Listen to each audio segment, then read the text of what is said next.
Muy bien, buen día. Pues damos inicio a esta charla en la que vamos a actualizarnos sobre la norma ISO 14001-2026. Si les parece bien, comenzamos. Mi nombre es Emanuel Treviño y pues un placer de estar compartiendo con ustedes este conocimiento que he adquirido sobre normas de sistemas de gestión. Soy un auditor y soy consultor por más de 25 años con los temas de ESG, de medio ambiente, sustentabilidad. Y bueno, pues en los últimos 15 años he trabajado como auditor líder en estos estándares. En cualquier momento, bueno, pues atento a cualquiera de sus dudas, les pediría si me pudieran acompañar con esta presentación, yendo con este código QR o yendo en un buscador a menti.com e introduzcan el código que está en pantalla.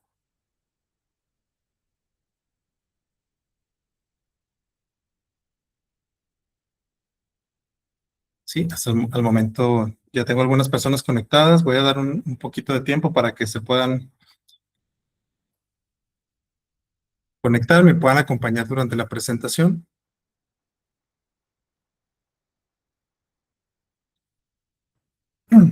Bueno, la primera pregunta es de dónde te conectas el día de hoy, desde dónde están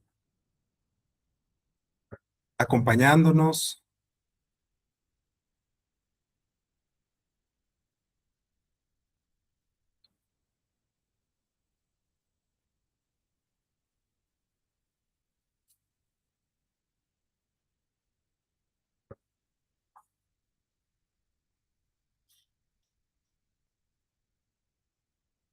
Para ver un poquito el contexto en el que están ubicados, desde dónde se están conectando, cuál es su realidad.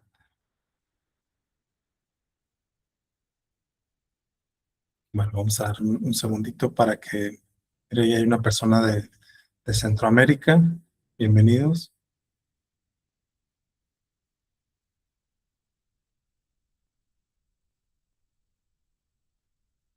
Muy bien, pues desde el lugar que estén, quiero que sepan que esta norma ISO 14001 es una norma internacional.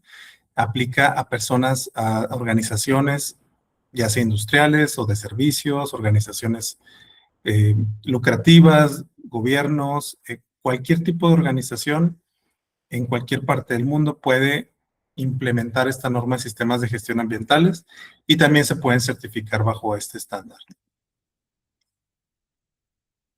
¿Por qué hacemos esta introducción a la ISO 14001-2026? Pues bueno, esta norma fue recientemente publicada, fue modificada, pero ¿de dónde surge? ¿Cómo evolucionó la norma ISO 14001?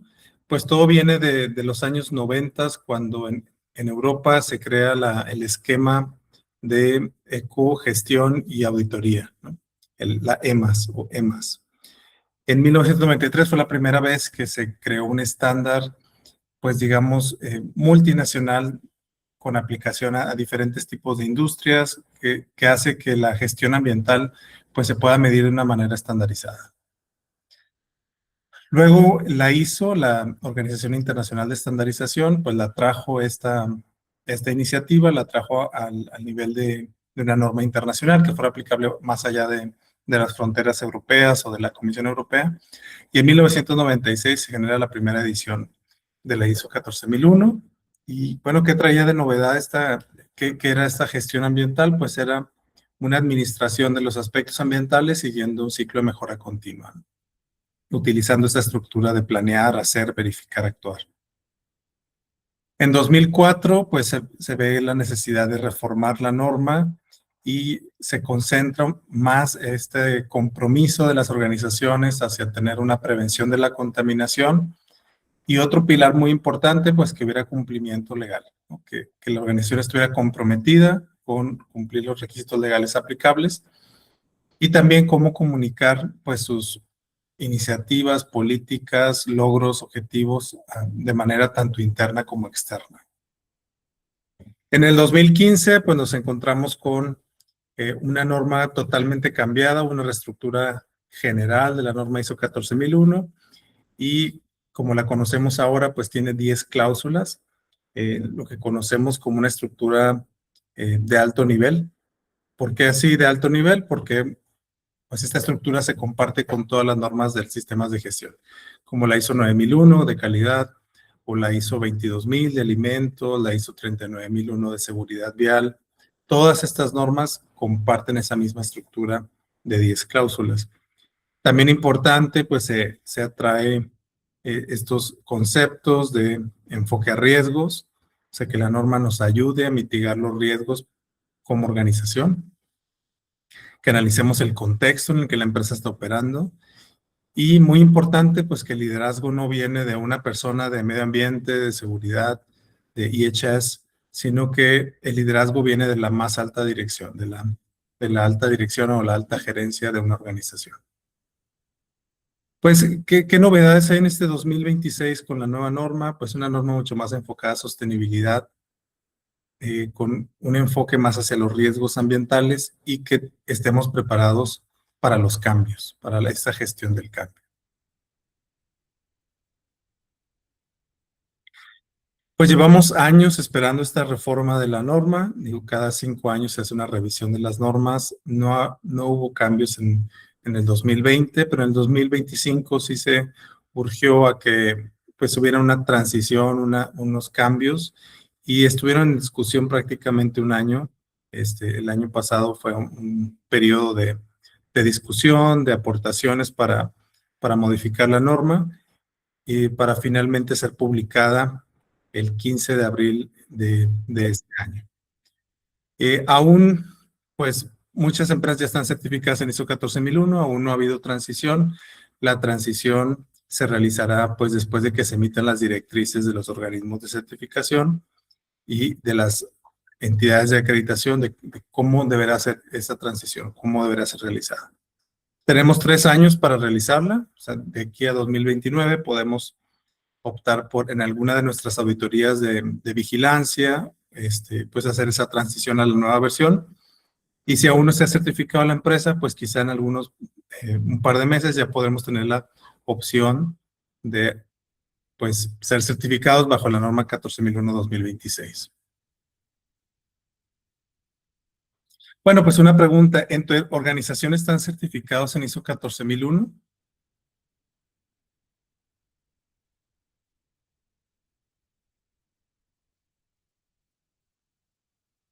Si se llegaron a desconectar del Menti, pues por ahí está el código QR para que vuelvan a ingresar.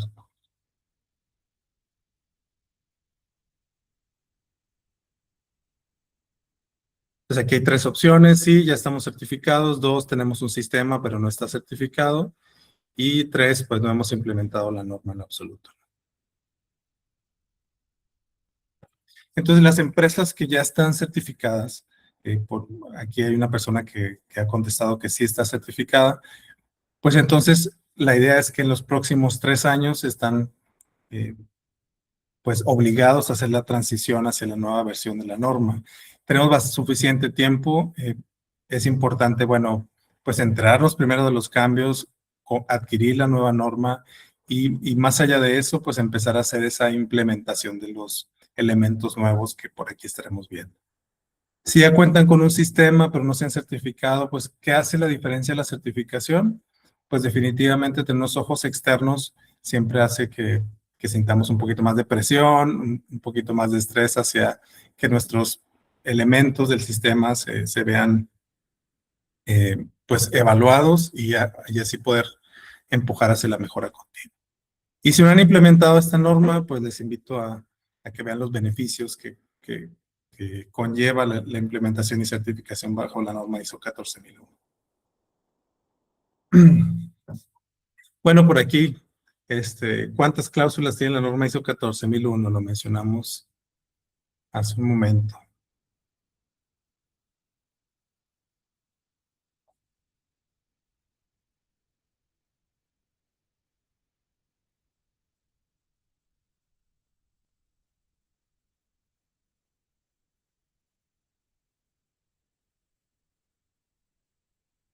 Muy bien, pues sí están poniendo atención y son 10 las cláusulas que tiene esta norma desde la versión 2015, pues en la estructura de alto nivel utilizamos esta estructura de 10 cláusulas. Las primeras cláusulas son cláusulas informativas, Cláusula 1 nos habla del objetivo y alcance de la norma, que básicamente es pues, que esta norma es de aplicación universal, o sea, podemos aplicarla en cualquier organización, en cualquier país. La segunda cláusula nos habla de referencias normativas, o sea, de qué otras normas nos pueden dar información acerca de la 14001. Y la tercera, pues de términos y definiciones, ¿no? Que nos pueden ayudar a entender un poco más el contenido y los requisitos de la norma. A partir de la cláusula 4 en adelante, pues son estos requisitos que son aplicables y que tenemos que implementar en la organización para mejorar el desempeño ambiental.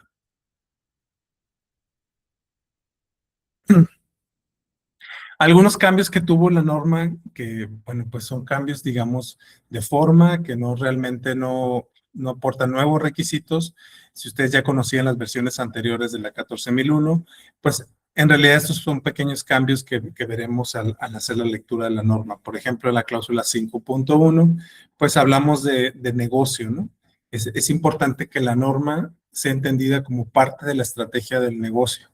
Eh, y fue importante para eso mencionar, bueno, si ustedes no son un negocio, son una organización sin fines de lucro, una universidad, un gobierno, pues el término negocio quiere decir las actividades de la organización, ¿no? Pero tenemos que entender que la norma ISO 14001, pues eh, debe estar metida en la planeación estratégica, en las operaciones del negocio. No es algo extra que tengamos que hacer para cumplir con alguien, sino más bien es algo que tenemos que inyectar en el ADN de la organización para que pues obtengamos mejores desempeños ambientales, reduzcamos nuestros residuos, reduzcamos nuestros impactos al ambiente. Por ahí también pues van a ver que hay unas nuevas cláusulas. Antes solo había de la 611 a 613, se agregan un poquito, un par de cláusulas nuevas, reorganizando un poco el tema de gestión de riesgos. Los requisitos son los mismos, se separaron por ahí algunos párrafos hacia unas nuevas cláusulas. Algunas cláusulas antes no tenían títulos, bueno, ahora la 921, 922, que son de auditorías internas, ahora tienen títulos. Y se integran dos cláusulas, la 10.1 y la 10.3, que lo vamos a ver un poquito más adelante, sobre mejora continua. La revisión por la dirección se separa en tres subcláusulas, 931, 932, 933. Bueno, para quien sea nuevo totalmente este tema, pues vamos a estar hablando siempre de estas cláusulas de la 4, la 10 y subcláusulas como las que estoy mencionando aquí. Pero bueno, quería hablarles un poco que hay un poco de cambios estructurales, pero que no definen nuevos requisitos en la norma ISO 14001. Algunos conceptos que son importantes, nuevos, cambios en el vocabulario que son relevantes. Pues vamos a hablar de condiciones ambientales. Vamos a hablar bueno, a tener una énfasis en el ciclo de vida de nuestros productos y servicios. Ahora, pues hablamos de obligaciones de compliance, así en inglés la palabra compliance se usa en la norma ISO, en la versión en español también, como estas obligaciones de cumplimiento tanto a la legislación, los requisitos legales, como a otras partes interesadas, por ejemplo, los requisitos de nuestros clientes, los requisitos del parque industrial donde opera nuestra empresa, los requisitos de las comunidades. Y algo muy importante es la gestión del cambio. Refuerzan los requisitos en la norma ISO 14001 sobre pues cómo debemos de administrar los cambios que puede haber en una organización para que esto no afecte nuestro desempeño. Y bueno, quisiera repasar poco a poco las cláusulas que aplican que tienen que ser implementadas y que aplican a la organización y que van a ser verificadas en el caso de que ustedes decidan certificarse. La primera cláusula, la cláusula 4, es contexto de la organización. Y bueno, pues por aquí puse una imagen de un Oxxo, un Oxxito, una cadena de supermercados muy famosa acá en el norte de México. Y, y bueno, es diferente que nuestra organización esté a la orilla del mar, que esté en medio de una zona protegida, que esté en un parque industrial, que esté en medio de una urbe o en un pequeño pueblo, ¿no? Entonces es muy diferente el contexto y son diferentes los posibles impactos que vamos a tener en el medio ambiente.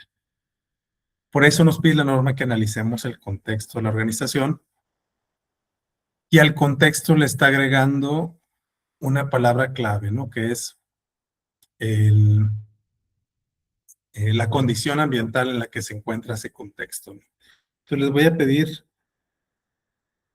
por ahí que puedan colocar su nombre. Vamos a hacer algunas preguntas y bueno, esperamos ver algunos de sus respuestas para comparar cómo está nuestro contexto en diferentes lugares.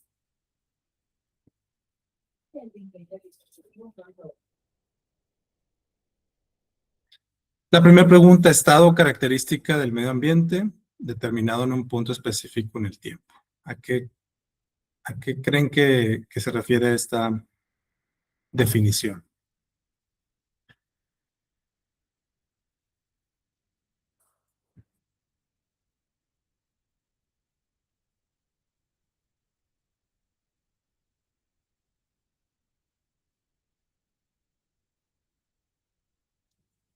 Muy bien, la respuesta correcta es condición ambiental. Y este es un término bien importante que ahora la norma está manejando, que es cuál es el estado o característica de ese lugar donde estamos trabajando, en ese lugar donde la organización está operando. Tenemos que saber que pues es muy diferente que nuestra industria esté en un área prístina, en un área totalmente verde, o en un área industrial, en un área donde ya hay un impacto en el ambiente. Pues la condición ambiental es muy distinta, ¿no? Y el mismo aspecto ambiental que podría ser descargar aguas residuales, pues es diferente descargarlas a un río que descargarlas a un drenaje que va a ir a parar a una planta tratadora de aguas. Entonces la condición varía muchísimo. Vamos por una segunda pregunta.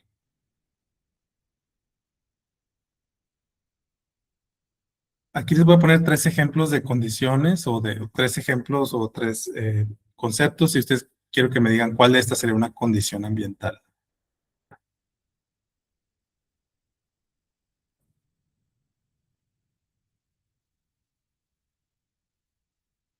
Muy bien, pues las tres son correctas. Tanto un sitio contaminado como una mala calidad del aire o una población de osos amenazada, todas son condiciones ambientales. Entonces la norma nos pide que conozcamos cuál es la condición ambiental del lugar o los lugares donde estamos operando. Y esa condición ambiental puede incluir contaminación, puede incluir el estado del suelo, del aire, del agua, de los diferentes medios, ¿no? En nuestro ecosistema, o incluso puede incluir el tema de biodiversidad, que son conceptos nuevos en la norma que ahora nos pide, pues que ampliemos un poco este análisis del contexto y le hagamos una ampliación, ¿verdad?, al tema de condición ambiental, o sea, el tema de contaminación, de preservación del medio, de biodiversidad e incluso el cambio climático. Y bueno, también el tema de cambio climático es un requisito que ya estaba desde el 2024, una adenda que se hizo a la norma donde nos pide que analicemos pues cómo el cambio climático puede ser un factor que afecte a la organización. Y bueno, el cambio climático, ¿qué nos puede traer? Pues nos puede traer eventos climáticos severos o unos fenómenos de cambio global, ¿no? Eh, por ejemplo, estaba viendo las imágenes de inundaciones en China, en Filipinas, tormentas graves que ha habido en diferentes partes del mundo, y ciclones agravados por el calentamiento del mar. Por otra parte, pues sequías más intensas en otros lugares, en otras latitudes, o pues a lo mejor heladas en lugares donde no se había visto, como en Florida, ¿no? Como hace un par de años nevó en Florida, como no pasaba en mucho tiempo. Eh, el derretimiento de los glaciares que se está monitoreando en Suiza, por ejemplo, constantemente, que ha habido un cambio importante en la caída de nieve, en la preservación de esta capa de hielo continua. Eh, y bueno, esto no solo afecta al medio ambiente, si hay una sequía, pues hay menos disponibilidad del recurso hídrico para tu organización o tu actividad. Si hay olas de calor más intenso, pues también nos puede generar una demanda más alta de energía eléctrica para enfriamiento, o si hay inundaciones, pues nos puede detener pues nuestra cadena de suministro, por ejemplo. Todo esto es parte de las condiciones ambientales que tenemos que analizar o del contexto en el que estamos operando que tenemos que analizar para implementar un sistema de gestión ambiental. La siguiente cláusula, la cláusula 5 de liderazgo, pues es en la cláusula donde precisamente se solicita que la empresa tenga una política ambiental, que es el punto de partida hacia una administración o gestión del medio ambiente. La política ambiental es ese compromiso por escrito que hace la alta dirección diciendo que se compromete básicamente a tres cosas. Una, prevenir la contaminación eh, y mejorar el estado, ¿verdad? De los ecosistemas o de las condiciones ambientales. Dos, el cumplir con las obligaciones, con los requisitos legales y otros requisitos. Y el tercero, pues la mejora continua, que estos resultados se vayan a través del tiempo mejorando. Y bueno, también en la cláusula 5 nos piden que esa alta dirección, las gerencias, los liderazgos, pues demuestren el compromiso con cumplir, ese compromiso con la política ambiental, lo que está escrito realmente se traduzca en hechos y en desempeño. Y el tercer requisito, pues es establecer roles, responsabilidades y autoridades en todos los niveles de la organización. ¿Qué vamos a hacer para lograr esos objetivos, esa política? Por aquí puse una imagen de unos buzos, porque hay un ejemplo que me gusta mucho de una empresa eh, en, en el Mar de Cortés, que ellos se dedican al transporte marítimo. Y bueno, una de sus políticas era como de impacto socioambiental, fue apoyar a un proyecto de reproducción y reintroducción de corales en zonas donde habían sido perdidos. Y el director de esta compañía pues se certificó como buzo y personalmente iba y supervisaba las actividades pues, de reproducción y de reintroducción de esos corales. Entonces, el compromiso estaba más que demostrado en este caso eh, con el sistema de gestión y con las actividades que hacía la compañía. No les pido a todos los directores que se certifiquen como usos, pero sí que pues sean ejemplo hacia las demás partes de la organización, ¿no? En cómo se involucran en alcanzar los objetivos, se involucran en realmente mantener un sistema de gestión vivo. Pero vamos a otra pregunta que tiene que ver con esta misma cláusula 5 de liderazgo. Y dice, pues, ¿quiénes son estas personas, no? Los clientes, las comunidades, los proveedores, las autoridades, los inversionistas y los empleados.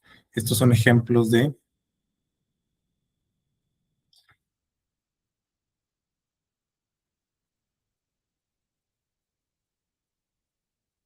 Muy bien, todos estos son partes interesadas y todas estas organizaciones, estas personas, pues las tenemos que tomar en cuenta desde un punto de vista de la política ambiental, un punto de vista desde, pues, saber cuáles son los requisitos, las obligaciones que hay contra estas organizaciones o estas partes interesadas.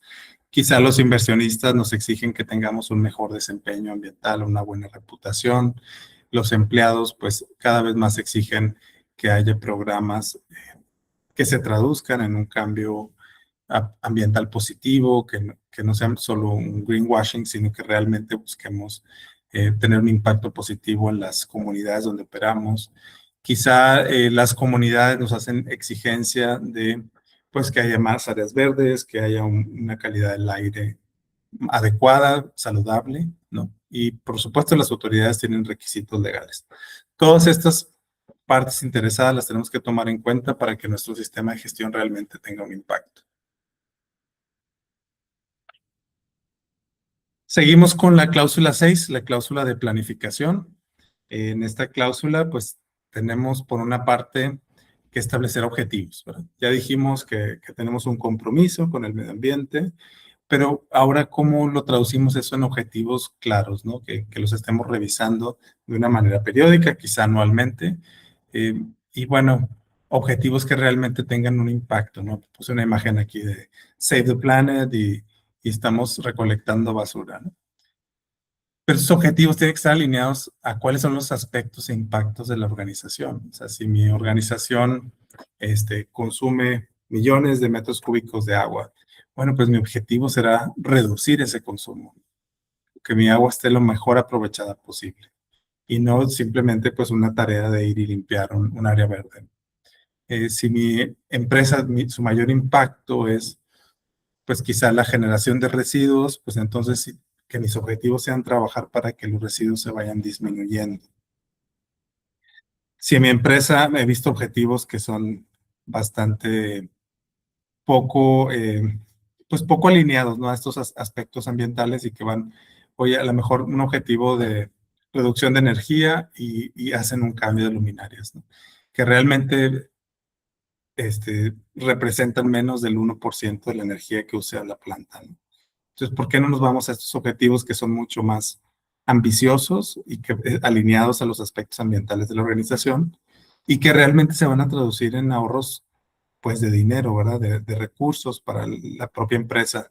Si reducimos un 10% el consumo de energía en 2 años, pues imagínense la cantidad de dinero que se van a ahorrar esta organización en su factura de electricidad, de su factura de gas natural o de otros combustibles, ¿no? Entonces, realmente a eso se refiere la norma con alinearse al negocio, ¿no? A la estrategia del negocio. Que mis objetivos vayan hacia, pues, hacer dinero y hacer dinero de una manera más verde, ¿no? Más responsable. En esta cláusula también nos piden que identifiquemos cuáles son los aspectos ambientales y bueno, pues ahí sabemos que los aspectos pueden ser generar emisiones a la atmósfera, generar descargas de agua o vertidos al suelo o consumo de recursos naturales. Pues hay que identificar cuáles de esos son los más importantes para el negocio o para la organización y alinearlos a sus objetivos. Y por otra parte, pues identificar qué obligaciones tenemos, lo que mencioné un poco con las partes interesadas, qué obligaciones hay con esas partes interesadas y cómo vamos a estar eh, apoyando para que se logren el cumplimiento de esas obligaciones. Un concepto que les dije que viene reforzado en esta versión 2026, pues es el ciclo de vida. Viene desde la cláusula 4.3, hay que establecer el alcance de la organización con una perspectiva de ciclo de vida. Y muchas veces, bueno, la mayor parte de las organizaciones que están certificadas en ISO 14001 son organizaciones de manufactura y concentraban su visión hacia su planta, ¿no? Hacia su proceso de manufactura, pero no estaban pensando como en etapas previas en el ciclo de vida, como sería el diseño, que está aquí en la diapositiva. En la parte más alta, pues está el diseño. Primero diseñamos un producto, extraemos las materias primas que vamos a necesitar. Esas materias primas hay que transportarlas hasta nuestra planta de manufactura. Y después de ello, bueno, pues transportarlas para entregarlas a distribución, a nuestros clientes. Los clientes o consumidores finales lo van a utilizar, ese producto. Y al final del ciclo de vida, pues o se van a un reciclaje en el mejor de los casos o a una disposición final a un confinamiento, a un relleno sanitario. Entonces, todas estas etapas tenemos que analizarlas, aunque solo nos dediquemos a manufactura o nos dedicamos, a lo mejor somos una tienda donde vendemos productos hacia el consumidor. Bueno, pues hay que pensar qué hay detrás, ¿no? de esos productos, de dónde vienen, desde dónde los trajimos.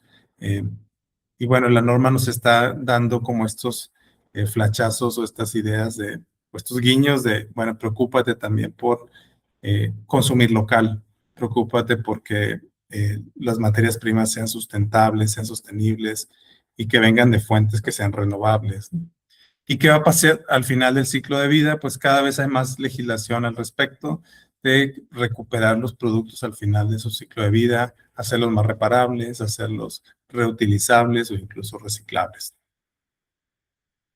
Entonces, nos pide la norma que identifiquemos todo este ciclo de vida, que veamos en qué etapas puede haber influencia, en dónde podemos incidir para mejorar el desempeño ambiental y en qué etapas habría un control directo, ¿no? Entonces, por ejemplo, yo como manufacturero a lo mejor puedo controlar el diseño, o sea, pensar como desde cómo cambiar los empaques o el diseño de mi producto. Y volviendo un poco a las partes interesadas, ¿no? Como hoy en día en Europa están exigiendo que todos los celulares puedan tener una pila que sea reemplazable, ¿no? Que la podamos cambiar y que pues no se vaya a la basura todo el aparato porque la pila ya no funciona o la batería ya no funciona. Este es un cambio en diseño, ¿no? Y este es un cambio pues forzado por las obligaciones de compliance, pero también puede ser un cambio que venga desde la propia organización, ¿no? Pues muy importante este tema, ciclo de vida. Es un concepto que está mucho más reforzado en la versión 2026. Y aquí les tengo un par de preguntas que me parecen interesantes en el tema de ciclo de vida. Eh, y bueno, este es un caso real de los neumáticos o llantas. En algunos lugares les llaman cauchos también. Este ejemplo de una llanta de automóvil, ¿dónde se consume más agua? ¿En qué etapa de ciclo de vida? Y aquí les pongo 4 diferentes etapas.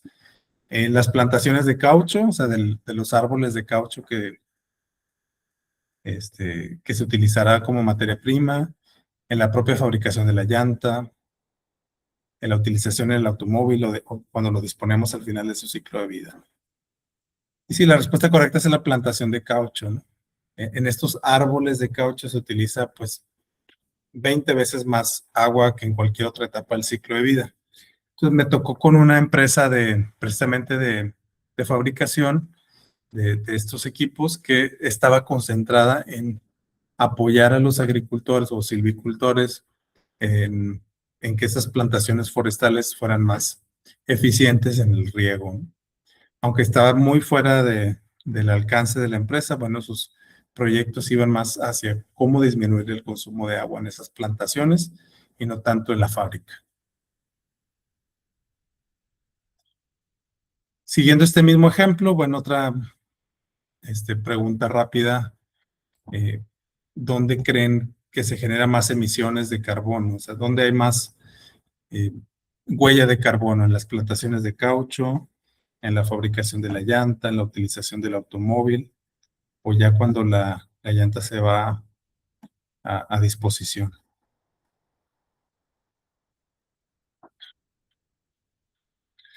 Pues aquí, a mí me llamó mucho la atención esto, pero después, durante la utilización en el automóvil, o sea, una llanta que no está bien diseñada, una llanta que no está bien inflada, eh, pues provoca que los automóviles que están utilizando estos neumáticos, pues consuman mayor volumen de gasolina o de diésel, de combustible y que por ende generen más emisiones.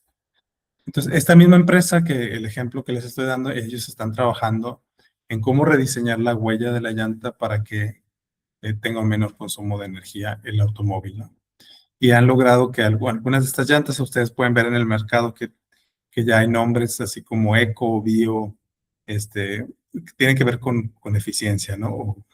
O tienen logotipos verdes estas llantas nuevas con un menor desempeño, un menor consumo y mayor desempeño en cuanto a la huella de carbono. Pues a esto se refiere la norma, que pensemos en el ciclo de vida, que no nos concentremos solo en la fabricación, en la manufactura o en lo que ocurre dentro de las paredes de nuestra organización, sino que vayamos a ver aguas arriba y aguas abajo donde podemos tener también impacto. Y bueno, la siguiente cláusula es la cláusula 7 de recursos para que funcione el sistema de gestión, para que dé resultados la organización en temas ambientales, pues necesitamos recursos, necesitamos el apoyo de la alta dirección en tener suficientes recursos humanos, personas competentes, capacitadas, recursos tecnológicos, quizás necesitamos software, necesitamos medición, necesitamos los propios equipos para controlar las emisiones o para limpiar el agua al final de su uso. Y por supuesto necesitamos dinero, los recursos financieros.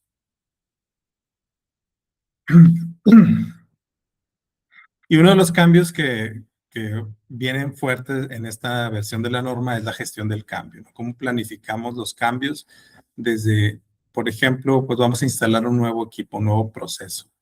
Este nuevo proceso, por ejemplo, de fabricación de cemento. Bueno, esta nueva planta cementera, pues, ¿cuáles son los riesgos y oportunidades que tiene esa nueva instalación? ¿Qué aspectos ambientales tiene? Nos pide la norma que los vayamos analizando antes de hacer los cambios. Y en el área de apoyo, bueno, pues ¿a quién le tenemos que comunicar esos cambios? ¿Qué nuevos procedimientos, documentos, formatos tenemos que generar? Luego la cláusula 8.1, pues ¿qué controles tendría esa nueva instalación? No sé si tendríamos que instalar una planta tratadora de aguas, si tendríamos que controlar las emisiones, pues implementar los controles en general para esos aspectos y riesgos que hemos identificado. Y luego nos pide pues que incluyamos en la auditoría interna, una vez que hagamos los cambios, pues una revisión de que los cambios fueron efectivos y finalmente pues generar acciones correctivas a partir de lo que identifiquemos en la auditoría. La norma ya nos trae como una guía de cómo debe ser nuestro proceso de gestión del cambio siguiendo estas cláusulas. Y bueno, nos quedan 3 cláusulas por repasar rápidamente. La cláusula 8, control operacional, que es la cláusula pues medular del cumplimiento de medio ambiente o la gestión ambiental. En esta cláusula pues tenemos que, de esos aspectos ambientales que hemos identificado, esas condiciones ambientales que desde el principio identificamos, ¿cómo podemos controlar nuestra operación para que no tengan efectos adversos en el medio ambiente? Y aquí en la imagen les puse pues, un ejemplo de una planta tratadora de aguas residuales, que podría ser uno de esos controles que podríamos implementar, ¿no? Para no descargar aguas contaminadas en este caso. Y aquí me gustaría que me apoyaran con esta siguiente pregunta,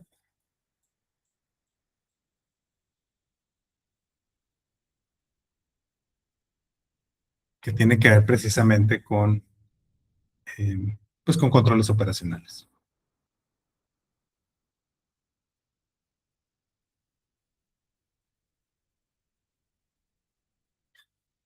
Entonces, tenemos un aspecto de generación de residuos. ¿Cuáles de los siguientes son controles operacionales válidos, ¿no? Para este aspecto de generar residuos? Quizá rediseñar el empaque del producto para que no tenga plástico, minimizar la merma durante la producción o enviar todos los residuos a reciclaje. Bueno, todos estos son controles operacionales válidos que tienen diferentes perspectivas en el sentido del ciclo de vida, ¿no? Entonces, si yo estoy en un área de diseño, pues aunque yo no genero los residuos, pero sí tengo un impacto sobre la generación de residuos al rediseñar quizá el empaque del producto para que cuando el consumidor lo esté usando no se generen residuos, no se generen plásticos en este caso. Si yo estoy en el área de producción, pues tengo también esa influencia sobre la generación de residuos directamente en la fabricación del producto. Si hago pocos errores o si trato de evitar cualquier desperdicio o merma durante la producción, pues también estoy apoyando a que se generen menos residuos. Y finalmente, bueno, pues yo como consumidor, o al final del ciclo de vida de los productos o de los residuos que se generan en la instalación, que se les busco la mejor manera de reaprovecharlos, ¿no? Ya sea reciclándolos, reutilizándolos o incluso que se transformen en energía. Entonces hay muchos tipos de controles operacionales, va a depender de las áreas o desde nuestra perspectiva cómo impactamos en estos aspectos ambientales. ¿Por qué la norma nos está pidiendo que tengamos esta perspectiva de ciclo de vida? Pues nos está pidiendo que identifiquemos los aspectos significativos en otras etapas, no solo en la que estamos trabajando directamente o en lo que ocurre en las paredes del negocio, sino que vayamos afuera y veamos dónde también tenemos impacto, ¿no? Y poner indicadores sobre esos impactos. Por ejemplo, les hablaba de los empaques, ¿no? ¿Cómo puedo tener un impacto que va a ocurrir después, ya cuando el consumidor abra ese producto, ¿no? O puedo tener también el impacto de cambiar proveedores que estén más cerca de mí para utilizar mucho menos recursos para transportar las materias primas, o que mi planta esté instalada cerca del área donde se extrae ese producto o cerca del lugar donde se recicla o donde se reciben los residuos, o quizá alinearme un plan de manejo y que los productos al final del ciclo de vida pues se regresen a mi instalación y se puedan reutilizar. Pues la idea es que haya oportunidades de mejora en otras etapas afuera de lo que ocurre en nuestra instalación o en nuestro alcance más cercano. Y por ahí tengo muy buenos ejemplos de empresas que están monitoreando, ¿no? ¿De dónde vienen mis materias primas? Puedo localizar nuevos proveedores más cerca, cómo las estoy transportando, si las transportaba antes por avión, que es una huella de carbono altísima, y la estoy cambiando a lo mejor a transporte ferroviario, a transporte por tierra o incluso cambiar a un transporte marítimo que es el de menor impacto.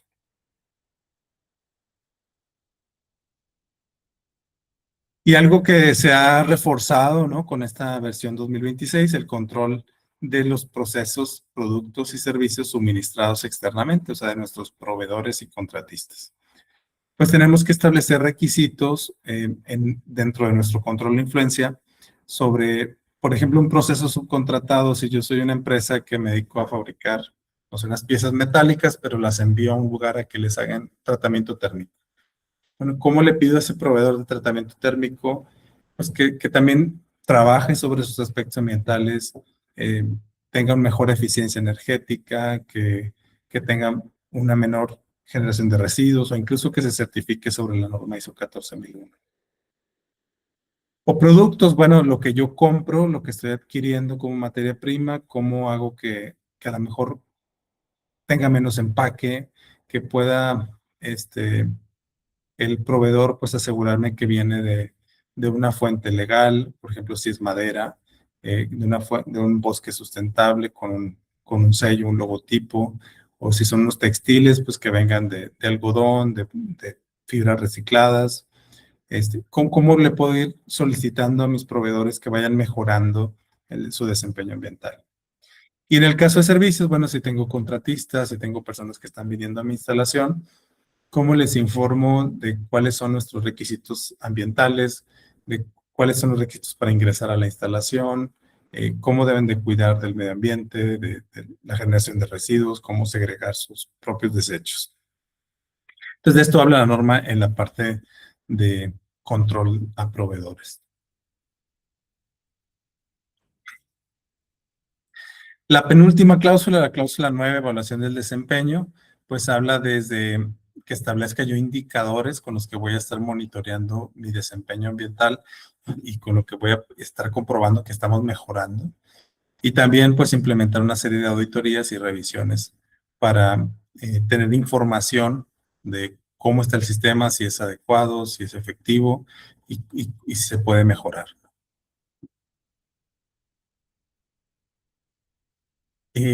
Algo novedoso en la norma 2000, en la versión 2026, en el apartado 911, es que habla de análisis. O sea, no solo tener números, no solo tener resultados de auditoría, resultados de revisiones, sino que a partir de esos números y de esos hechos hago un análisis para determinar cómo vamos, ¿no? Entonces, es diferente de decir, bueno, pues yo genero 10 toneladas de residuos. Esa es medición, ¿verdad? Yo los pesé y sé que son 10. Ahora el seguimiento es cómo estoy con respecto a mi meta, ¿no? Mi meta eran 11 toneladas, bueno, sí cumplí la meta porque me quedé en 10, ¿no? En lugar de 11. Es el seguimiento y ahora el análisis es a través del tiempo cómo ha estado la generación de residuos, en los años anteriores cómo estuvo, cómo planeo que está en el futuro y también pues a lo mejor de esas 10 toneladas que genero, cuánto de eso es plástico, cuánto es reciclable, cuánto es eh, cuánto se puede convertir en energía, cuánto podemos a lo mejor disminuir con buenas prácticas de manufactura. Entonces, hacer un análisis como un Pareto, como un PI, ¿no? Pues ver de qué está compuesto este número y cómo lo puedo mejorar. Nos pide la norma que vayamos más allá y que analicemos al interior de nuestra organización y ver pues cómo generar ese análisis de los indicadores, generar proyectos de mejora y que realmente pues se vaya convirtiendo en mejores resultados. Por aquí les tengo otra pregunta. Se les pido si se desconectaron que vuelvan otra vez al código QR o a su celular para hacer una pregunta. Nos quedan dos preguntitas más y terminamos. En esta cláusula 9 de evaluación del desempeño nos pide que evaluemos periódicamente uno de estos elementos.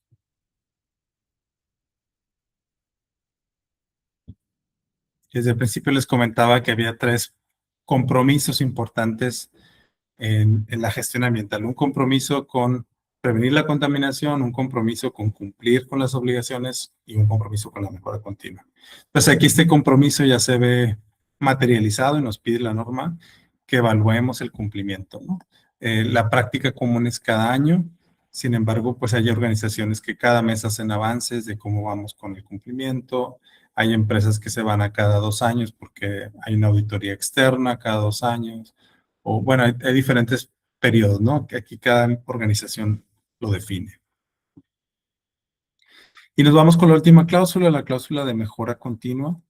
Al final, pues todo lo que hacemos en la implementación, pues cada año lo tenemos que revisar y ver cómo podemos irlo mejorando, cómo podemos ir, pues, empujando hacia la mejora, empujando hacia tener mejores indicadores de desempeño, que nuestro sistema cada vez sea más conveniente, más eficaz, más adecuado, y que determinemos oportunidades para mejorar, ¿no? Hay diferentes tipos de mejora. La norma habla de 3 tipos de mejora continua. El cambio disruptivo, o sea, que hay algo pues totalmente distinto, ¿no? Por ahí hay empresas que han definido, quiero ser totalmente verde y sé que mi producto no es verde, entonces lo voy a cambiar por completo. Empresas de textiles que han definido, ya no voy a usar tinturas que no sean naturales, entonces cambio mis productos para que todas mis tintes sean tintes de origen natural, ¿no? Entonces ese sería un cambio disruptivo total, ¿no? Como dejar de hacer las cosas de la misma manera. La innovación, bueno, pues que la innovación a lo mejor es un proceso un poquito más lento, que estoy iterando, ¿no? Que está continuamente, estamos buscando formas de cómo ir cambiando nuestra instalación y con pequeños cambios, a lo mejor voy a hacer pequeños ajustes en mis procesos para que se vaya dando esa innovación, esos cambios. Y la reorganización, que a lo mejor es algo más administrativo, de cómo cambio un poco cómo se desarrollan las actividades, los procesos para, pues precisamente para lograr la mejora continua. A lo mejor he visto en empresas que definen un encargado de medio ambiente en cada célula de trabajo, ¿no? En cada grupito de 10 trabajadores, pues hay una persona encargada de medio ambiente o de seguridad. Ese es un puesto a lo mejor rotativo y esa persona está administrando, pues a lo mejor los indicadores. En otras empresas la reorganización ha sido más hacia, pues a lo mejor de un sistema más vertical a un sistema más horizontal o no sé, cualquier tipo de organización de los recursos humanos que nos pueda llevar a la mejora continua. Y nos dice la norma, ahorita ya es más clara en el apartado 10.1, de dónde pueden surgir las ideas o las oportunidades de mejora. Pues hay que ir y revisar primero, pues los indicadores. Cómo andamos en generación de residuos, emisiones a la atmósfera, nuestra huella de carbono, cómo andamos en el tema de consumo de agua, descargas de agua. Pues de estos indicadores, pues podemos ir viendo si han mejorado o si han empeorado. Podemos ir a analizar, pues, por ejemplo, el consumo de agua, cuánto se consume en cada área y luego concentrarnos a lo mejor en el área de mayor consumo. Entonces, de ahí, de esos indicadores, es la primera fuente de información para la mejora continua. La segunda fuente de información, pues, son esas evaluaciones de compliance, donde reviso, pues, a lo mejor en los requisitos legales estoy cumpliendo, pero hay algunos que a lo mejor podría hacer las cosas de manera distinta. Esas ideas que nos van dando los auditores o las auditoras de cómo podemos cumplir mejor la legislación o los requisitos de otras partes interesadas. Otros ejercicios, las auditorías internas, y bueno, aquí hace sentido pues la certificación externa, porque hay auditores que han visto prácticas en otras empresas, pues nos pueden ir haciendo apuntes o señalando áreas donde se pueden tener oportunidades para mejorar. Durante la revisión directiva, cuando le muestro ya los resultados a la alta dirección, para ver cómo andamos como empresa, pues ahí nos podemos dar idea de, desde la alta dirección, pues de qué cosas se pueden mejorar en el sistema. Y finalmente de las no conformidades, o sea, de esas acciones correctivas que estoy tomando, pues a lo mejor ahí me doy la oportunidad de tomar esas mismas no conformidades que han ocurrido en otras instalaciones, en otros grupos de trabajo y traerlas a mi organización.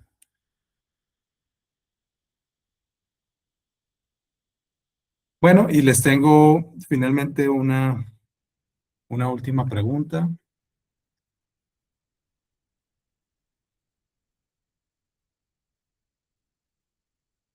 ¿A qué le llamamos esto? Actividad recurrente para mejorar el desempeño ambiental.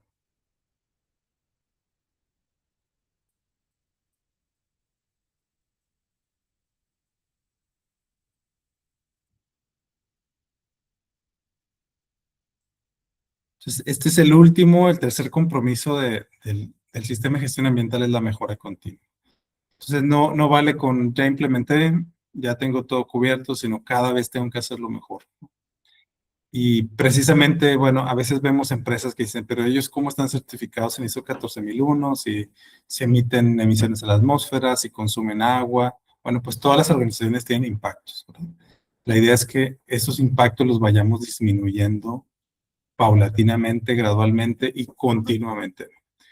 Entonces, la clave no es, pues, ser ya los mejores, ser los más verdes, sino que cada vez lo seamos mejor comparados con nosotros mismos y comparado con los requisitos legales. Entonces, la legislación siempre va a ser cada vez más estricta. Nosotros tenemos que cumplir con eso, que esa vara que va subiendo y que se va incrementando, pero también tenemos que internamente empujarnos hacia tener mejores resultados.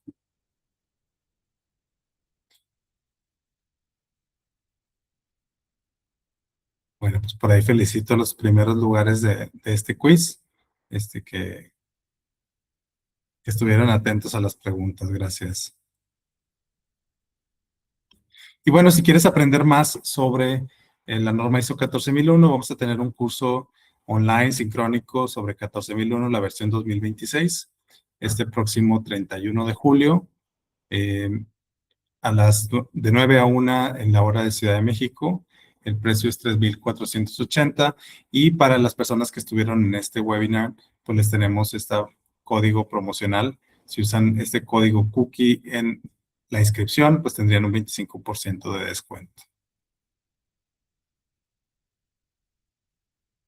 Bien, pues aquí llegamos al final de este seminario sobre la norma 14001-2026. Pues abro el espacio si alguien tiene alguna pregunta.